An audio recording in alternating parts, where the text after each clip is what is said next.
നാമത്തിന് മഹത്വമുണ്ടാകട്ടെ. അല്പസമയം ധ്യാനത്തിന് ലഭിച്ചിരിക്കുന്ന വേദഭാഗം യോഹന്നാൻ എഴുതിയ സുവിശേഷം 14-ാം അധ്യായം 26-ാം വചനം.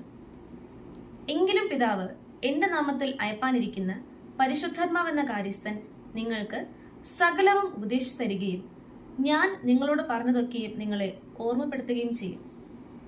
ഇവിടെ പരിശുദ്ധാത്മാവിനെ നാം കാര്യസ്ഥൻ എന്ന പദവിയിലാണ് കാണുന്നത്. ആരാണ് കാര്യസ്ഥൻ? ഒരു വീടിന്റെ അല്ലെങ്കിൽ ഒരു വസ്തുവിന്റെ എല്ലാ കാര്യങ്ങളും കൃത്യമായ രീതിയിൽ ആണോ നടക്കുന്നതെന്ന് മേൽനോട്ടം വഹിക്കുന്ന ഒരു വ്യക്തിയാണ് കാര്യസ്ഥൻ. എങ്ങനെയാണ് പരിശുദ്ധാത്മാവ് കാര്യസ്ഥൻ എന്ന നിലയിൽ പ്രവർത്തിക്കുന്നത്? നമുക്ക് എല്ലാവർക്കും അറിയാം, നമുക്ക് ഓരോരുത്തർക്കും ഒരു പേർപ്പസ് ഉണ്ട്. കർത്താവ് നമുക്കായി കരുതി വെച്ചിട്ടുള്ള ഒരു പദ്ധതി. ആ പദ്ധതിയിലൂടെ ആണോ നാം നടക്കുന്നത്, അതോ അതിന് വിപരീതമായാണോ എന്ന് എപ്പോഴും മേൽനോട്ടം വഹിച്ചുകൊണ്ടിരിക്കുന്ന ഒരു വ്യക്തിയായി, ഒരു കാര്യസ്ഥനായാണ് പരിശുദ്ധാത്മാവ് നമ്മുടെ ജീവിതത്തിൽ പ്രവർത്തിക്കുന്നത്. അതിൽ നിന്ന് നാം വ്യതിചലിക്കുമ്പോൾ പരിശുദ്ധാത്മാവ് കാര്യസ്ഥനായി, ഉപദേശകനായി നമ്മുടെ കൂടെയുണ്ട്. നമുക്ക് എല്ലാവർക്കും അറിയാം, പരിശുദ്ധാത്മാവ് ആലോചനയുടെ ആത്മാവാണ്.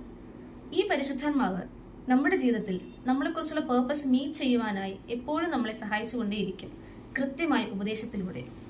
ഇനി ഈ വചനത്തിന്റെ 2-ാമത്തെ ഭാഗത്തിലേക്ക് കടക്കുമ്പോൾ, ഞാൻ നിങ്ങളോട് പറഞ്ഞതൊക്കെയും നിങ്ങളെ ഓർമ്മപ്പെടുത്തുകയും ചെയ്യും എന്ന് കർത്താവ് പറയുന്നു. കർത്താവ് എന്താണ് പറഞ്ഞത്? നമുക്ക് എല്ലാവർക്കും അറിയാം.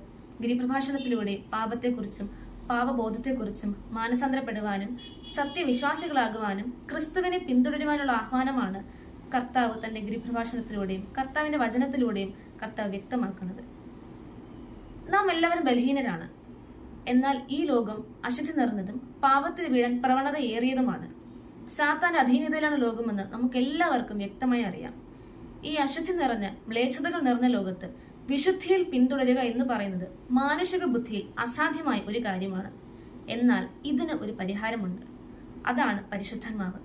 കാര്യസ്ഥനായ പരിശുദ്ധാത്മാവ് നമ്മുടെ കൂടെയുള്ളപ്പോൾ കർത്താവ് നമ്മളോട് കൽപ്പിച്ചിട്ടുള്ള പാപബോധത്തെക്കുറിച്ച് നമുക്ക് കൃത്യമായ അവബോധം പരിശുദ്ധാത്മാവ് നൽകുന്നു.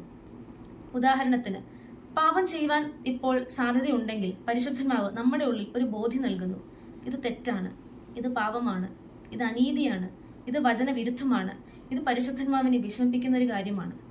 ഈ ഒരു ബോധ്യം നമ്മുടെ ഉള്ളിൽ പകരുമ്പോൾ നാം പാപം ചെയ്യുന്നതിൽ നിന്നും വിട്ടുനിൽക്കുവാനായി തീരുമാനമെടുക്കുന്നു. ഇങ്ങനെയാണ് പരിശുദ്ധാത്മാവ് ഒരു കാര്യസ്ഥനായി, ഒരു ഉപദേശകനായി നമ്മുടെ ജീവിതത്തിൽ മാറുന്നത്. ഈ പരിശുദ്ധാത്മാവിനെ ഈ അന്ത്യകാലത്തിൽ നമുക്ക് എല്ലാവർക്കും സ്വായത്തമാക്കുവാൻ വേണ്ടി കർത്താവ് നമ്മെ സഹായിക്കുമാറാകട്ടെ. ആമേൻ.